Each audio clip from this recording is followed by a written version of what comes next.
துல்ஹஜ் மாதத்துடைய முதல் 10 நாட்களில் சிறப்புகள். கண்ணியத்துக்குரியவர்களே, அல்லாஹ் ரப்புல் ஆலமீன் இந்த சமூகத்திற்கு செய்த மிகப்பெரிய அருள் என்னவென்றால், அல்லாஹ் ரப்புல் ஆலமீன் நன்மையான மாதங்களையும் நன்மையான நாட்களையும் நன்மைகளை அதிகப்படுத்தி தரக்கூடிய விஷயங்களையும் தீமைகளை அழிக்கக்கூடிய காரியங்களையும் அல்லாஹ் இந்த சமூகத்துடைய வாழ்நாளை அல்லாஹ் சுருக்கி இருந்தாலும் அந்த வாழ்நாளுக்குள் அல்லாஹ் அதிகப்படுத்தி தருகின்றான்.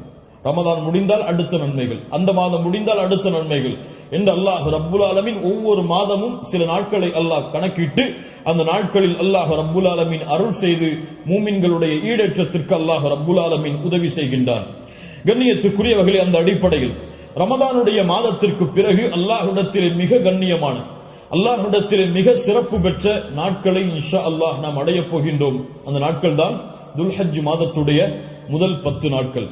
அல்லாஹ் ரப்புல் ஆலமீன் அவனுடைய புத்தகம் அல் குர்ஆனிலே சூரா ஹஜ்ஜுடைய 28வது வசனத்திலே ஹஜ்ஜை பற்றி இப்ராஹிம் அலைஹிஸ்ஸலாம் அவர்களை அறிவிக்க சொல்லுகின்றான்.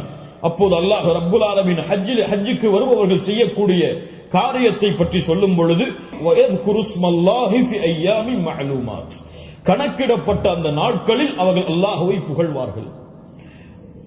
இமாம் இப்னு அப்பாஸ் ரலியல்லாஹு அன்ஹுமா கணக்கிடப்பட்ட நாட்களில் அல்லாஹ்வை புகழ்வார்கள் என்று அல்லாஹ் கூறுகிறானே, அந்த கணக்கிடப்பட்ட நாட்கள் எதுவென்றால் அய்யாமுல் அஷ்ர் அல்-அவாயில் மின் துல்ஹிஜ்ஜா, துல்ஹஜ் மாதத்துடைய முதல் 10 நாளை தான் அல்லாஹ் இங்கே குறிப்பிடுகிறான் என்று இப்னு அப்பாஸ் ரலியல்லாஹு அன்ஹுமா அவர்கள் சொன்னார்கள்.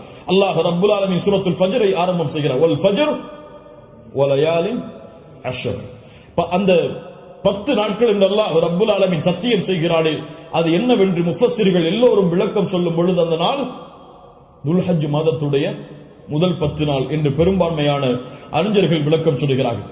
இந்த துல்ஹஜ் மாதத்துடைய முதல் 10 நாளுடைய சிறப்பை புரிவதற்கு அல்லாஹ்வுடைய தூதருடைய இந்த ஒரு ஹதீஸை அறிந்தாலே போதும், எமக்கு அது போதுமானது. புகாரி ரஹிமஹுல்லாஹ், அபூ தாவூத் வ திர்மிதி போன்ற கிரந்தங்கள் எல்லாம் பதிவு செய்யப்படுகிறது.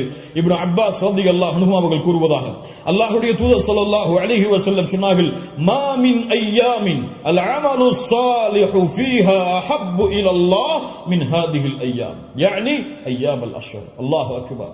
அல்லாஹ்விடத்திலே நல்ல அமல்கள் செய்வதற்கு மிக விருப்பமான நாட்கள் இந்த அய்யாமுல் அஷ்ர், துல்ஹஜ் மாதத்துடைய முதல் 10 நாட்களை போன்று வேறு எந்த நாளும் கிடையாது.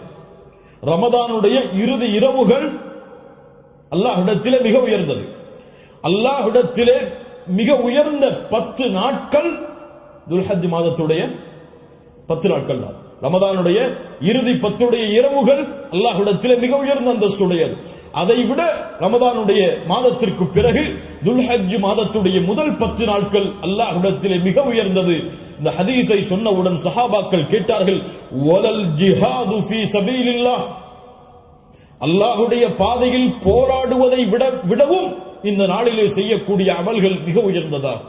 அல்லாஹ்வுடைய தூதர் ஸல்லல்லாஹு அலைஹி வஸல்லம் சொன்னார்கள், ஆம், வலல் ஜிஹாது ஃபீ சபீலில்லாஹ், அல்லாஹ்வுடைய பாதையில் போராடுவதை விடவும் இந்த நாளுடைய சிறப்பு மிக உயர்ந்தது. ஆனால் இல்லா ரஜுலுன் خرج بنفسه وماله فلم يرجع من ذلك بشيء, 2 அமல்களை தவிர அல்லாஹ்வுடைய பாதையில் ஒருவன் போராடுகிறான், அந்த போராட்டத்தில் தன்னுடைய செல்வம் அனைத்தையும் அளிக்கிறான், தன்னையும் அழித்துக் கொள்கிறான், இந்த 2 அமல்களை தவிர. இந்த 2 அமல்களுக்கு எதுவும் ஈடாகாது.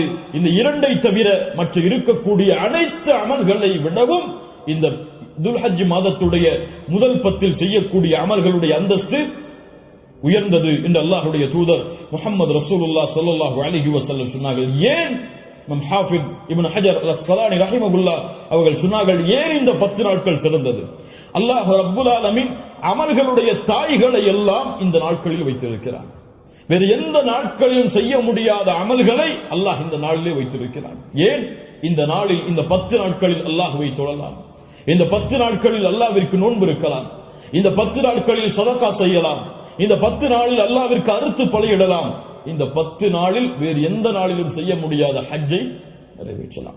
எல்லா அமல்களும் ஒன்று சேரக்கூடிய நாட்களாக இந்த 10 நாட்கள் இருப்பதால் அல்லாஹ்விடத்திலே அல்லாஹ்வுடைய கணக்கீட்டுடைய நாட்களில் இந்த நாட்களை போன்ற அந்தஸ்துடைய நாட்கள் கிடையாது என்று இமாம் ஹாஃபிஸ் இப்னு ஹஜர் அஸ்கலானி ரஹிமஹுல்லாஹ் அவர்கள் சொன்னார்கள்.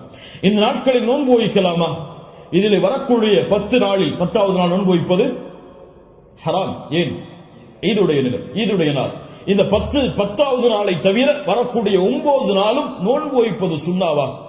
முஸ்லிம் ரஹிமஹுல்லா இல்மை தேடக்கூடிய மாணவர்கள் என்பதால் இந்த விளக்கங்களை கொடுக்கிறேன். முஸ்லிம் ரஹிமஹுல்லா அவர்கள் சொன்னார்கள், ஆயிஷா ரலியல்லாஹு அன்ஹா அவர்கள் கூறுவதாக, மா ரஅய்து ரசூலுல்லாஹி ஸல்லல்லாஹு அலைஹி வஸல்லம் ஸாயிமன் ஃபில் அஷ்ர் கத்து. கொஞ்சம் குழப்பமா இருக்கும், புரிய முயற்சி. அல்லாஹ்வுடைய தூதர் துல்ஹஜ் மாதத்துடைய முதல் 10 நாட்களும் ஒருபோதும் நோன்பு வைத்ததில்லை. யாருடைய அறிவிப்பு? ஹஃப்ஸா ரலியல்லாஹு அன்ஹா யார்? அல்லாஹ்வுடைய தூதருடைய மனைவிதான். நஸை போன்ற கிரந்தங்களில் சஹீஹான அறிவிப்பாக பதிவு செய்யப்படுகிறது, லம் யத ரசூலுல்லாஹி ஸல்லல்லாஹு அலைஹி வஸல்லம் ஸியாம திஸ்இல் ஹிஜ்ஜா. அல்லாஹ்வுடைய தூதர் ஸல்லல்லாஹு அலைஹி வஸல்லம் துல்ஹஜ் மாதத்துடைய முதல் 9 நாளும் எப்போதும் நோன்பை விட்டதில்லை. ஒரு ஹதீஸ் என்ன சொல்கிறது? இப்ப இரண்டுக்கும் முரண்பாடு வருகிறது, இரண்டையும் மறுத்து விடலாமா?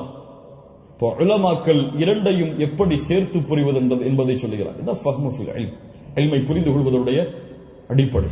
எப்படி இரண்டையும் சேர்த்து பார்ப்பது? ஆயிஷா ரலியல்லாஹு அன்ஹா என்ன சொல்கிறார்கள்? முதல் இரண்டு அடிப்படைகள் புரிவது. முதல் அடிப்படை, ஆயிஷா ரலியல்லாஹு அன்ஹா என்ன சொல்கிறார்கள்? அல்லாஹ்வுடைய தூதர் 10 நாளும் துல்ஹஜ் மாதத்திலே நோன்பு வைத்ததில்லை. ஏன் 10 நாளும் ஒருவரால் நோன்பு வைக்க முடியாது? ஏன்? 10வது நாளில் ஈத் வருகிறது. அதனால் அல்லாஹ்வுடைய தூதர் 10 நாளும் என்று சேர்த்து சொல்கிறார்களே தவிர முதல் 9 நோன்பு வைக்கவில்லை என்று ஆயிஷா ரலியல்லாஹு அன்ஹா சொல்லவில்லை. 10 நாளும் சேர்த்து நோன்பு வைக்கவில்லை என்று ஆயிஷா ரலியல்லாஹு அன்ஹா சொல்கிறார்கள் என்று புரிந்தால் இது சிறந்தது. அப்படியும் இல்லை என்றால் ஹதீஸ் கலையிலே ஒரு சட்டம் இருக்கிறது, கவுலுல் முஸ்பித் முகத்தமுன் அலா கவுலின் நஃபி. மறுக்கக்கூடியவருடைய சொல்லை விட உறுதிப்படுத்தக்கூடியவருடைய சொல்லுக்கு பலம் அதிகம். மறுப்பவர் மறதியில் மறுக்கலாம், ஆனால் உறுதிப்படுத்துபவர் மறதியிலோ அல்லது இட்டுக்கட்டப்பட்ட நிலையிலோ உறுதிப்படுத்த மாட்டார். ஒன்று பார்க்காமல் இருக்கலாம், அல்லாஹ்வுடைய தூதருடைய வாழ்வில் அவர்கள் அதை பார்க்காமல் இருக்கலாம். அந்த நாளில் அல்லாஹ்வுடைய தூதர் ஆயிஷா ரலியல்லாஹு அன்ஹாவோடு இல்லாமல் இருந்திருக்கலாம். ஆனால் ஹஃப்ஸா ரலியல்லாஹு அன்ஹா உறுதிப்படுத்துகிறார்கள். உறுதிப்படுத்துபவர் மறதியில் உறுதிப்படுத்த முடியாது, உறுதிப்படுத்துபவர் பார்க்காமல் உறுதிப்படுத்த முடியாது. அதனால் இந்த சட்டத்தின் அடிப்படையிலும் அல்லாஹ்வுடைய தூதர் 9 நாள் நோன்பு வைத்தார்கள் என்ற ஹதீஸ் தான் உயர்ந்த தரமுடையது என்று ஹதீஸ் கலையுடைய அறிஞர்கள் விளக்கம் சொல்கிறார்கள். அதனால் சட்டம் என்னவென்றால் 9 நாளும் நோன்பு வைப்பது சுன்னா. யாருக்கு இயலுமோ யாருக்கு முடியுமோ அவர்கள் துல்ஹஜ் மாதத்துடைய முதல் 9 நாட்களும் நோன்பு வைப்பது சுன்னா, 10வது நாள் நோன்பு வைப்பது ஹராம். நோன்புடைய சிறப்புகளை பற்றி நமக்கு தெரியும்.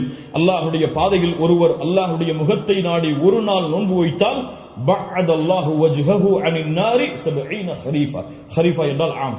அல்லாஹ்வுடைய தூதர் ஸல்லல்லாஹு அலைஹி வஸல்லம் சொன்னார்கள், அல்லாஹ்வுடைய பாதையில் அல்லாஹ்வுடைய முகத்தை நாடி ஒருவர் ஒரு நாள் நோன்பு வைத்தால் அல்லாஹ் ரப்புல் ஆலமீன் அவருடைய முகத்தை நரகத்திலிருந்து 70 ஆண்டுகள் தூரமாக்குகிறார். அல்லாஹ் அக்பர். அல்லாஹ் ரப்புல் ஆலமீன் அந்த பாக்கியத்தை நமக்கு கொடுப்பானாக. அல்லாஹ்வுடைய தூதர் ஸல்லல்லாஹு அலைஹி வஸல்லம் துல்ஹஜ் மாதத்துடைய முதல் 10 நாட்களில் வரக்கூடிய யௌம் அரஃபா, அரஃபாவுடைய தினத்துடைய சிறப்பை பற்றி சொன்னார்கள். மா மின் யௌமின் அக்ஸர மின் அய்யுதிகல்லாஹு ஃபீஹி அப்தன் மினன் நார் மின் யௌமி அரஃபா. அல்லாஹ் ரப்புல் ஆலமீன் அதிகமான நரக விடுதலையை கொடுக்கக்கூடிய நாள் அது அரஃபாவுடைய நாள் தான். அரஃபாவுடைய நாளில் அல்லாஹ் முதல் வானத்திற்கு வருகிறான். எப்படி வருகிறான்? ஏன் வருவான் தெரியாது. அல்லாஹ் வருவான், அல்லாஹ் வருவான். அவன் விரும்புகின்ற முறையில் அல்லாஹ் வருவான். என்ன செய்வான்? கேட்பான், மா இவர்கள் எதை விரும்புகிறார்கள்? மா அராத ஹவுலா, இவர்கள் எதை விரும்புகிறார்கள்? வேறொரு ஹதீஸிலே அல்லாஹ் ரப்புல் ஆலமீன் அங்கே கூடியிருக்கக்கூடிய எல்லோருக்கும் அல்லாஹ் மன்னிப்பை வழங்குவான். அல்லாஹ் ரப்புல் ஆலமீன் அப்படிப்பட்ட மன்னிப்பாளர்களாக ஹஜ் செய்த நம்முடைய முஸ்லிம்களையும் மூமின்களையும் அல்லாஹ் ஆக்குவானாக. அல்லாஹ்வுடைய தூதர் ஸல்லல்லாஹு அலைஹி வஸல்லம் சொன்னார்கள், அரஃபாவுடைய அந்த இடத்தில் ஒன்று கூற முடியாத மூமின்களை, ஹஜ்ஜுக்கு செல்ல முடியாத மூமின்களுக்கு அல்லாஹ்வுடைய தூதர் சொன்னார்கள், ஸியாமு யௌமி அரஃபா, அரஃபாவுடைய நாளில் நோன்பு வைப்பது அவருடைய முன் சென்ற ஒரு வருடத்துடைய பாவத்திற்கும் பின் சென்ற ஒரு வருடத்துடைய பாவத்திற்கும் பாவ மன்னிப்பாக இருக்கும். அல்லாஹ் அக்பர். முன் சென்ற வருடத்துடைய ஒரு வருட பாவம் பின் சென்ற வருடத்துடைய ஒரு வருட பாவத்திற்கு மன்னிப்பாக அமையும் என்று அல்லாஹ்வுடைய தூதர் ஸல்லல்லாஹு அலைஹி வஸல்லம் சொன்னார்கள். அல்லாஹ்வுடைய தூதர் ஸல்லல்லாஹு அலைஹி வஸல்லம் சொன்னார்கள், அஃதலுத் துஆ துஆஉ யௌமி அரஃபா, துஆக்களில் மிக சிறந்தது அரஃபாவுடைய தினத்தில் கேட்கப்படும் துஆவாகும். அல்லாஹ்வுடைய தூதர் ஸல்லல்லாஹு அலைஹி வஸல்லம் சொல்லிவிட்டு சொன்னார்கள், நானும் எனக்கு முன்னால் சென்ற நபிமார்களும் கூறிய வார்த்தைகளில் மிக சிறந்தது எது? லா இலாஹ இல்லல்லாஹ் வஹ்தஹு லா ஷரீக லஹ், லா இலாஹ இல்லல்லாஹ் வஹ்தஹு லா ஷரீக லஹ். இதுதான் மிகச்சிறந்தது அரஃபாவுடைய தினத்தில் கேட்கப்படக்கூடிய துஆ. கண்ணியத்துக்குரியவர்களே, இந்த 10 நாட்களில் அதிகமான அமல் செய்யக்கூடிய மூமின்களாக இருப்போம். இந்த 10 நாளை எப்படி கண்ணியப்படுத்த வேண்டுமோ அந்த கண்ணியப்படுத்தினால் அல்லாஹ் ரப்புல் ஆலமீன் இந்த நாட்களுக்குரிய கூலியை எமக்கு கொடுப்பான்.